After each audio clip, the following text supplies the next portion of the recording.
Nous rendons grâce à Dieu pour cette journée qu'il nous a accordée. Comme vous le savez, notre émission, sans aucun doute, a pour but justement d'éclaircir le message de notre culte dominical. Aujourd'hui, nous étions bénis parce que le Seigneur a utilisé son serviteur, le pasteur André Kivila, qui était une bénédiction pour nous ce matin. Comme d'habitude, vous le savez, avant de commencer notre programme, nous prions. On va prier ensemble. Seigneur, oh Dieu, notre roi, nous te rendons grâce pour ce moment et nous voulons te laisser le contrôle de ce moment. Nous voulons que tu nous parles, que tu nous instruises, Seigneur, oh Dieu. Fais tomber les écailles de nos yeux, Seigneur, à travers cette parole que nous allons partager en ce moment-ci. Que tout soit sous l'ombre de ta main, au nom de Jésus. Amen. Amen. Voilà, comme je le disais, en fait, on était bénis par un bon thème. Vraiment, j'ai aimé parce que c'est rare, on en parle, qu'on donne ce thème, la parole. Donc aujourd'hui, comme je le disais avant, c'était avec notre pasteur André Kivila. Donc je dis directement bonjour. Bonjour pasteur. Bonjour papa. Ça va sinon? Grâce à Dieu, ça va. Voilà, nous bénissons le Seigneur déjà par rapport au message de ce matin. On était énormément bénis. Le message était tellement court, mais édifiant.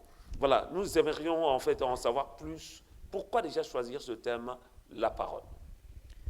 En fait, comme la Bible le déclare, vous savez, Jean était parti dans une forte révélation en disant, au commencement était la parole. Et la parole était avec Dieu et la parole était Dieu. Amen. C'est-à-dire, toute parole qui est sortie depuis la création, c'était Dieu lui-même. Amen, amen. Et si nous lisons, comme nous avions lu dans le livre de Genèse chapitre 1, verset 3, verset 6, 9, jusqu'au verset 24 ou 29, vous verrez que Dieu dit, Dieu dit, Dieu dit. Et tout ce que Dieu a déclaré depuis la création n'a jamais changé. C'est vrai. Mais contrairement à ce que nous vivons aujourd'hui, la vie de l'homme change. Dieu nous a créés parfaitement, totalement parfaits et bien, mais il est arrivé que l'homme demeure dans les blocages, dans la malédiction, dans beaucoup de choses. Mais retournons à la parole. Oui. Quand Dieu a dit, ce que Dieu a dit dans l'homme, et c'est ce que nous vivons aujourd'hui. C'est vrai, c'est vrai. Ok. J'aimerais faire la lecture justement de ce passage que vous avez développé tout à l'heure. C'est dans Genèse chapitre 1er à partir du verset 1. Au commencement, Dieu créa les cieux et la terre. La terre était informe et vide. Il y avait des ténèbres à la surface de l'abîme et l'Esprit de Dieu se mouvait au-dessus des eaux. Dieu dit que la lumière soit et la lumière fut. Dieu vit que la lumière était bonne et Dieu sépara la lumière d'avec les eaux. Dieu appela la lumière jour et il appela les ténèbres nuit. Ainsi il eut un soir et il eut un matin. Ce fut le premier jour. Je m'arrête au verset 6. Dieu dit qu'il y ait une étendue entre les eaux et qu'elle sépare les eaux d'avec les eaux. Amen. Amen. Voilà, dans ces passages, nous voyons plusieurs choses. À part ce que vous avez dit, qu'est-ce qu'on peut tirer encore plus toujours dans ce passage? Regardez par exemple dans le verset 1. 1, oui. Dieu créa les cieux et la terre, Dieu sépara. Il y avait de l'abîme. Il y avait les ténèbres plutôt à la surface de l'abîme. C'est-à-dire que l'homme a été tiré de la terre qui est sorti des eaux. Vous avez remarqué que dans la création, il y avait déjà les eaux. Et Dieu a séparé les eaux et la partie sec est sortie. C'est-à-dire déjà la terre est sortie de quelque part. Et de la terre est venu l'homme. Si Dieu a voulu que la terre soit dans une bonne position et dans une bonne condition, à plus forte raison, l'homme qu'il a créé dans son image selon sa ressemblance. C'est-à-dire le désir de Dieu n'est pas que le ténèbre demeure dans la vie de l'homme. Aujourd'hui, nous remarquons dans nos églises, dans beaucoup de vies des gens, il y a une grande partie d'obscurité. C'est-à-dire, tout est noir dans la vie de beaucoup de gens. Or, ce n'est pas ce que Dieu a déclaré. Dieu a dit que la lumière soit. Que la lumière ne soit pas seulement dans la nature, mais que la lumière soit aussi dans la vie de l'homme. Amen. Amen. Jésus a dit, je suis la lumière du monde. Celui qui me suit ne marchera pas dans les ténèbres. C'est-à-dire la lumière doit éclairer la vie de l'homme. Tout homme qui est dans l'obscurité, sa vie, il sera toujours en bas. C'est-à-dire sa vie va détériorer. C'est-à-dire la lumière de Dieu doit briller dans nos vies. C'est pour ça que David est allé plus loin. Il a dit quoi? Ta parole est une lampe Lampe. à mes pieds et lumière sur mon sentier. C'est-à-dire qu'il n'y a que la parole de Dieu qui peut nous éclairer et nous remettre dans la statue parfaite de Christ. Donc, si j'ai bien compris par rapport à ce que vous venez de dire, donc, si quelqu'un n'a pas le Seigneur, certainement cette personne est dans l'obscurité. Tout à fait. Alors, Mais allez-y. la Bible le dit clairement. Celui qui a le Fils a la vie. Amen. Celui qui n'a pas le Fils n'a pas la vie. Or, le contraire de la vie, c'est la mort, papa. Donc, celui qui n'a pas le Fils, quoi que les gens peuvent prier, mais quand ils n'ont pas, comme ils n'ont pas le Fils, ils n'ont pas la vie. Mais qu'est-ce qu'on peut dire par rapport à ceux qui se basent par rapport aux œuvres? Ceux qui pourraient, par exemple, donner des choses à la place peut-être d'avoir une intimité avec le Seigneur. Ces gens-là, est-ce qu'eux, ils ont la vie ou ils n'ont pas la vie? En fait, ce n'est pas le fait de donner à Dieu, de donner des choses, par exemple des offrandes, des actions de grâce. Écoute, la parole de Dieu dit ceci. Celui qui croit en moi, celui qui reçoit ma parole, je lui ai donné le pouvoir de devenir enfant de Dieu. Amen. On ne devient pas enfant de Dieu parce qu'on fait des actions de grâce. Non, parce que nous croyons à la parole de Dieu. Amen. C'est ça qui fait de nous enfants de Dieu. C'est toute personne qui va... Papa, la parole de Dieu est claire et simple. C'est-à-dire, si nous voulons expérimenter Dieu, vivre la gloire de Dieu, nous devons marcher selon ce qui est écrit. Amen. Et regardez, Dieu va dire à Josué que le parole de ce livre ne s'éloigne point de ta bouche. Médite les jours et nuits et agis fidèlement selon ce qui est prescrit. Qu'est-ce qui est prescrit dans la parole de Dieu? Vous voyez? Ah oui. Selon ce qui est prescrit. C'est alors que vous réussirez, c'est alors que vous aurez du succès. C'est-à-dire la réussite et le succès n'est que dans la parole de Dieu. C'est-à-dire la méditation, c'est-à-dire la lecture profonde de la parole de Dieu et l'application de la parole dans la vie d'un homme. C'est ce qui donne du succès à l'homme. C'est ce qui amène la réussite dans la vie de l'homme. Ce n'est pas le fait de donner. Amen, amen, amen. Je bénis le Seigneur parce que le pasteur est clair déjà dans ce que vous venez de dire. Donc, on comprend que le plus important, c'est d'avoir une intimité avec Dieu. Glory. C'est-à-dire que sa parole devienne vie en nous. Hein. Donc, c'est-à-dire, on peut donner des offrandes parce que je vois des hommes, des dieux, des prédicateurs qui mettent plus l'accent par rapport au matériel, par rapport aux dons, par rapport aux offrandes, par rapport à plusieurs choses que les gens doivent faire pour que le Seigneur puisse leur bénir. Mais certains ne parlent pas forcément de la relation, de l'intimité, justement. Lorsque même, je me souviens encore des affermissements, lorsque nous parlait de la communion et la relation avec Dieu. Je ne sais pas si vous vous souvenez encore de ça. Si. Lorsqu'on parle de la communion et la relation, c'est-à-dire, comment dire, la communion peut se rompre, mais la relation reste. C'est-à-dire, la relation étant que quelqu'un qui a reçu Jésus, tu restes enfant de Dieu, mais la communion doit être continuelle. À chaque fois, cette communion doit se renouveler en quelque sorte. Nous allons maintenant prendre un autre passage que vous avez donné, toujours dans Genèse, chapitre 1er, au verset 26. Puis Dieu dit, faisons l'homme à notre image, selon notre ressemblance, et qu'il domine sur les poissons de la mer, sur les oiseaux du ciel, sur les bétails, sur toute la terre et sur tous les reptiles qui rampent sur la terre. Pasteur André, qu'est-ce qu'on peut tirer dans ce passage? Vous savez, la parole de Dieu, j'aime beaucoup la parole de Dieu. Écoutez, nous sommes en Europe, nous allons très souvent dans le cirque. Quand vous rentrez dans le cirque, vous voyez un homme en train de dompter les lions, les tigres, le panthère, les animaux féroces. Nous avons peur de ces animaux, mais vous voyez quelqu'un qui dompte un lion, qui chicote, qui fouette un lion, et le lion obéit. En fait, c'est ce que Dieu veut de l'homme, depuis la création. Écoute, Dieu dit, faisons l'homme à notre image, selon notre ressemblance. J'ai toujours dit que beaucoup de gens sont image de Dieu, mais ils ne ressemblent pas à Dieu. Qu'est-ce qui fait que nous ressemblons à Dieu? Notre taille, notre corpulence, rien à voir. Ce qui nous fait ressembler à Dieu, c'est notre caractère. Et le caractère, c'est ce qu'on appelle le fruit de l'esprit. La bénignité, la tempérance, la fidélité, l'amour, tout ça, c'est ce qui nous fait ressembler à Dieu. C'est vrai. Parce que nous, les humains, nous ne ressemblons pas. Il y en a qui sont forts, grands, petits, taille, gros, minces, mais qui ressemblent à Dieu. Nous ressemblons à Dieu par rapport à notre caractère. Et comment est Dieu? C'est-à-dire, maintenant, lorsque nous nous ressemblons à Dieu par rapport à notre caractère, nous avons ce pouvoir.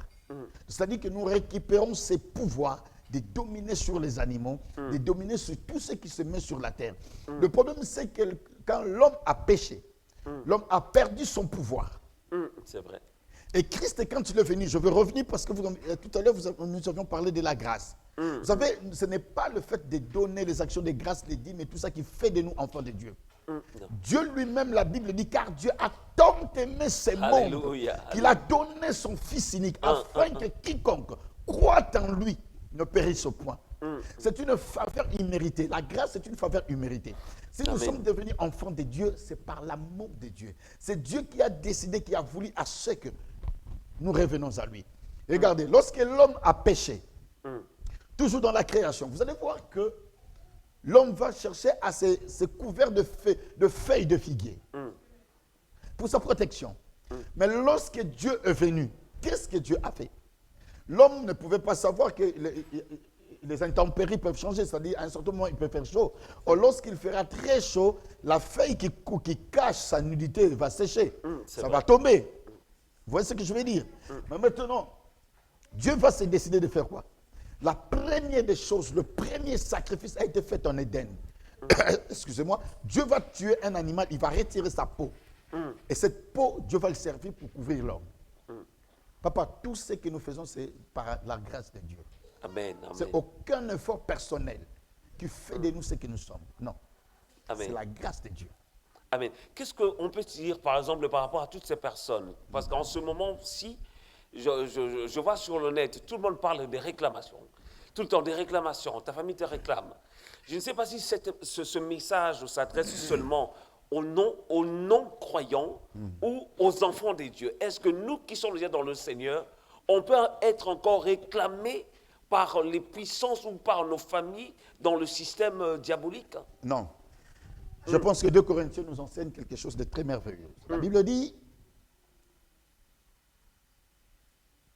Bible dit ceci dans le livre de Corinthiens. Si vous êtes en Christ, je crois que pendant la prédication, je le dis. Beaucoup sont avec Christ, mais ils ne sont pas en Christ. Je dis, Judas Iscariote était avec Christ. Comment est-ce qu'il a fini?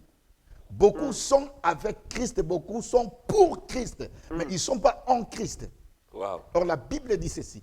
Celui qui est en Christ, il est devenu une nouvelle créature. Amen. Voici toutes les choses, sans exception aucune. Voici toutes les choses sont devenues nouvelles. C'est-à-dire, même s'il y avait des réclamations, il y avait de malédictions qui ont été prononcées. Il y avait des choses qui ont été faites dans votre vie. Lorsque vous êtes devenu en Christ, c'est-à-dire à ces moments-là, c'est comme si Dieu vient de vous créer à nouveau. Amen. Amen. Amen. Une voiture, j'ai toujours dit, une voiture qui sort aujourd'hui de l'usine, on ne mettra pas un moteur de 20 ans passés. Ah non, non. On ne mettra pas le pneu de 10 ans passés. Non. Donc, une nouvelle voiture qui vient sortir de l'usine, tout est neuf. Oui, exactement. C'est-à-dire, si nous sommes nés en Christ, nous sommes réellement de nouvelles créatures. C'est-à-dire, tout ce que Dieu a planifié en nous s'est renouvelé. C'est-à-dire, toutes les déclarations que le diable a faites, le temps, tous les liens de la famille, tout ça est tombé. Amen. Amen. Dieu fait tomber tout en une seule seconde. Parce que nous sommes en Christ. Alléluia. C'est ça la différence. Est-ce que les gens sont en Christ? Ou les gens sont pour Christ? Ou les gens sont avec Christ? Ça dit beaucoup. Moi, j'ajouterais seulement quelque chose qui nous rassure. Parce qu'aujourd'hui, on voit pas mal des séminaires, des enseignements, où des gens, des prédicateurs martèlent un peu sur les liens démoniaques, sur les réclamations. Aujourd'hui, si vous allez sur le net, il n'y a que ça. Il n'y a que ça. Alors, moi je me dis, des fois, on oublie justement de parler de la puissance que nous avons reçue de Dieu. Parce que si je reviens par rapport à ce qu'on a développé ici, toujours dans Genèse, c'est là où j'essaie un peu de puiser. Genèse chapitre 1, verset 27, il dit, puis Dieu dit, faisons l'homme à notre image. Et il y a encore un autre passage, là je vous rejoins justement, qui dit que vous êtes des dieux. Si. Donc, vous êtes des dieux. Donc, ça veut dire qu'un Dieu ne peut pas avoir peur de la sorcellerie. Non. l'homme de Dieu, j'aimerais que vous puissiez rajouter quelque chose par rapport à cela. Écoutez, que Dieu soit loué, Dieu soit loué. Faisons l'homme à notre image, selon notre ressemblance. Dieu ne tombera jamais malade. Aïe. Donc, Dieu ne tombera jamais malade. Dieu ne serait pas malade, Dieu ne serait pas dans la malédiction. Le diable n'envoûtera pas Dieu. Alors, si nous sommes des dieux, c'est que toutes ces choses sont sous nos pieds. Lorsque le Seigneur dit, vous marcherez sur le serpent et sur le scorpion. Or, le serpent était une représentation d'une force mystique. C'est vrai. Mais nous devons être au-dessus de toutes ces choses. Lorsque Dieu a chassé même le diable, lorsque Satan descendait, c'est l'homme qui régnait sur la terre. C'est vrai. C'est l'homme qui contrôlait la terre, c'est l'homme qui a donné des noms aux animaux. C'est-à-dire que la terre était sous l'influence de l'homme. Donc, par exemple, dans votre maison, papa, c'est vous qui êtes le chef. Exact. Toute personne qui rentre sans votre permission, c'est un voleur. Exact. Personne n'a le droit de rentrer dans votre maison sans votre permission. À moins que vous laissez la porte ouverte et vous n'êtes pas là, le voleur vient, il rentre. C'est comme lorsque nous allons dans l'étude sur le cœur d'un fils ou le véritable Timothée. Il y a un point où nous essayons de développer ce que David a dit, l'Éternel est mon berger. Or, dans la bergerie, il n'y a pas que de brebis. Il y a des brebis, il y a des boucs, il y a des chiens aussi qui se trouvent dans la bergerie. Oui, c'est vrai. Et il y a un quatrième animal qu'on n'invite pas. Mais lui, il vient pour égorger les brebis, les agneaux et tout ça. Et effectivement, ceux qui rentrent sans votre permission dans votre vie, c'est le brigand, c'est le voleur. Maintenant, je vais revenir sur un point où vous avez dit ce qui se passe dans les réseaux sociaux. Vous savez, la Bible dit, dans les derniers jours, beaucoup enseigneront les doctrines des démons. Nous ne faisons pas attention à ces versets bibliques. Beaucoup enseigneront, dans les derniers jours, beaucoup enseigneront les doctrines des démons. C'est-à-dire la démonologie. Or, dans l'occultisme, il y a une partie d'initiation qu'on dit connaître les diables pour le vaincre. C'est-à-dire on vous fait connaître le diable et là-dessus on rajoute, je suis un témoignage d'un homme qui est devenu serviteur de Dieu. Il a été initié dans la démonologie comme cela. On lui a commencé, la satanologie, on a commencé à lui expliquer d'abord qui est Satan, au lieu qu'on commence par lui expliquer qui est Christ. On a commencé à lui expliquer qui est Satan. Et on lui a dit que non, Satan n'est pas seulement ce que vous pensez. Et c'est ça qui a captivé son esprit. Vous savez, aujourd'hui, nous vivons tellement de choses bien aimées. L'évangile, c'est Christ. Amen. Je ne me mettrai pas dans cette église et commencer à parler des démons et des Satan. Je suis appelé à annoncer, comme dit l'apôtre Paul, la bonne nouvelle. Et la bonne nouvelle, c'est l'évangile de Christ. Christ est Seigneur et Christ est roi, sauveur de l'humanité. Amen. Nous ne serons là que pour proclamer la bonne nouvelle. Amen. Gloire au Seigneur. L'homme de Dieu, j'aimerais bien que vous puissiez dire quelque chose déjà. Parce que le terme, c'était la parole. Et qu'est-ce que vous pouvez communiquer à ces personnes qui nous suivent à cet instant? Déjà par rapport à ce thème, qu'est-ce qu'ils peuvent retenir encore cet après-midi par rapport à ce grand thème, la parole? Écoutez, la Bible dit ceci, au commencement était la parole, et la parole était avec Dieu, et la parole était Dieu. Amen. Vous savez, peuple de Dieu, beaucoup de gens vivent sous les paroles prononcées par le médecin. Les médecins te diront, ce cancer ne finirait pas, c'est jusqu'à ta mort. Ce diabète que tu as ne finira pas jusqu'à ta mort. Un prophète ou des gens aussi qui prophétisent ou des voyants, ils vous diront, vous êtes sous la malédiction familiale. Mais moi, je suis venu dire à quelqu'un que Dieu n'a jamais changé. Christ est rentré sous la terre. Et lorsqu'il est sorti, il nous a délivrés de toute captivité familiale. Jésus nous a délivrés de tout le pouvoir maléfique. Amen. Et lorsqu'il est monté dans les cieux, retenez bien, lorsque Christ est monté dans les cieux, il n'est pas monté en esprit, il est monté avec son corps. Cela veut dire quoi? Il nous a transportés dans les royaumes du Fils de son Alléluia. amour. Ça Alléluia. dit que notre vraie réalité ne se Jésus. trouve pas ici-bas. Ça se trouve dans les cieux. Ça dit Amen. que lorsqu'un sorcier vient pour m'ensorceler, il ne me verra pas. Parce que le vrai moi est dans les cieux et n'est pas ici. Amen, amen, amen. Gloire au Seigneur. Je bénis Dieu et j'aimerais bien dire à une personne qui nous suit à cet instant. Peut-être on t'a dit tellement de choses. Tu es dans le Seigneur, tu as déjà donné ta vie dans le Seigneur et malheureusement on essaie de te parler des réclamations, des réclamations, des réclamations. Mais j'aimerais que tu puisses comprendre ce qui est écrit dans la parole de Dieu à ton sujet. Déjà dans la parole de Dieu, d'après ce que l'homme de Dieu nous a parlé, toujours dans Genèse, chapitre 1er au verset 26, que Dieu dit, faisons l'homme à notre image. Tu dois savoir que tu es un Dieu, que tu es au-dessus de toutes ces puissances. Alléluia. Et j'aimerais te rassurer que peu importe les combats qui peuvent se présenter dans ta vie, tu es plus qu'un vainqueur.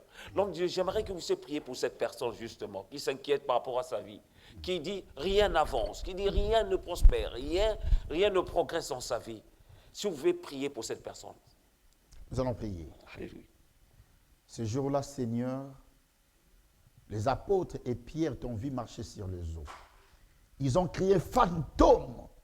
Seigneur, je comprends que quelqu'un a peur, il est en train de crier fantôme. Oh, Jésus. Mais tu as dit, rassurez-vous que ce moi. Seigneur, tu nous rassures toujours par ta parole. Tu nous rassures par ta présence. Lorsque la Bible dit, 2 ou 3 réunis en mon nom, je suis au milieu d'eux. Seigneur, je crois à celui qui croit à ta parole. Oui, le miracle sera son partage. Le surnaturel va l'accompagner. La peur va quitter son esprit dans le nom de Jésus-Christ de Nazareth. Que la paix de Dieu nous accompagne tous. Que la paix de Dieu marche dans ta vie. Toi qui as peur, toi qui es dans les désespoirs, toi qui as entendu les paroles de médecins, tu as entendu les paroles qui ont été dites dans l'administration française. Tu as entendu des paroles qui ont été proclamées ou prononcées par vos tantes ou vos grands-parents. Les paroles de malédiction. Je suis venu te dire les paroles de l'homme n'est que les paroles de l'homme. Mais lorsque Dieu dit, et il en fut ainsi, c'est que Dieu a dit de ta vie. Qu'est-ce que Dieu t'a dit? Est-ce que Dieu t'a dit que tu vas demeurer dans la maladie? Est-ce que Dieu t'a dit que tu vas mourir pauvre? Est-ce que Dieu t'a dit que tu ne te marieras jamais? Est-ce que Dieu t'a dit que tu ne pourras pas t'épanouir? Non, la Bible dit, cherchez premièrement le royaume des cieux et sa justice, et le reste vous serez donné par-dessus tout. Et pour chercher le royaume des cieux, faisons comme Esther. Il a conquis le cœur du roi et le royaume était à son pouvoir. Nous devons conquérir le cœur de Jésus, le cœur de notre roi, le cœur du Seigneur, et nous verrons que nous serons en possession de tout ce qui est dans le royaume du Père. Que Dieu bénisse son peuple, que Dieu manifeste sa gloire et que le Saint-Esprit soit le partage dans la vie de tout un chacun et que le surnaturel nous accompagne. Dans le nom de Jésus-Christ de Nazareth, nous disons Amen. Amen, amen. Gloire au Seigneur. Je rends grâce à Dieu. Merci, pasteur, d'avoir prié pour cette personne qui nous suit. J'aimerais bien dire à une personne d'espérer encore, d'espérer. Ce qui est écrit dans la parole te concerne aussi. Dieu te donne toutes les armures nécessaires pour que tu puisses vaincre le mal. Gloire à Dieu, nous étions vraiment bénis par cette parole. Déjà, le thème, c'est la parole. Gloire au Seigneur. Et je remercie beaucoup le pasteur André Kivouila, j'aime bien l'appeler ainsi, qui a été une bénédiction pour nous cet après-midi dans notre émission, sans aucun doute. Je remercie aussi à la réalisation notre pasteur René Mukwalemba.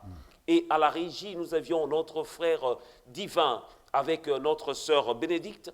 Et derrière la caméra, nous avions notre frère Dan et notre frère Pinto Moyo.